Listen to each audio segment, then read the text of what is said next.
Les causes chez la femme peuvent être localisées au niveau de l'ovaire, de l'utérus, des trompes ou des organes génitaux en général. Les causes les plus fréquentes sont, d'un côté, l'endométriose qui est la présence de tissu utérin en dehors de sa localisation naturelle. L'endométriose, en plus d'être souvent la cause de règles douloureuses et de cadres de douleurs pelviennes, est un élément déterminant de la fertilité de la femme.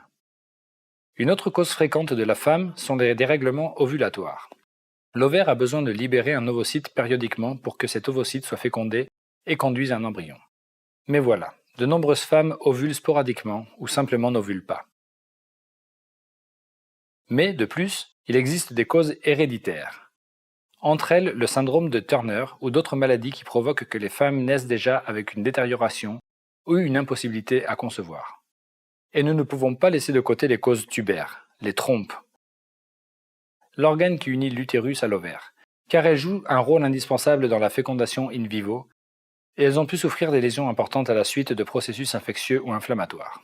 Pour finir, il reste l'utérus. L'utérus peut aussi être le lieu où se situent les problèmes puisque c'est l'endroit où se niche l'embryon. Les malformations utérines, séquelles d'intervention et séquelles de processus infectieux, vont détériorer notablement la capacité de l'utérus à héberger un embryon dans son intérieur. Sans aucun doute, la cause la plus importante ou la plus fréquente actuellement est le retard de la maternité. Les femmes, par choix ou par imposition, retardent de plus en plus le moment d'avoir des enfants, et il faut bien savoir qu'à partir de 35 ans, il existe une réduction constante de la possibilité fertile, baisse qui est significative à partir de 40-41 ans. Un autre facteur à prendre en compte est la qualité de vie, les troubles alimentaires, l'obésité ou la maigreur extrême. La consommation de tabac ou autres produits toxiques vont affecter les possibilités reproductives que la femme a devant elle.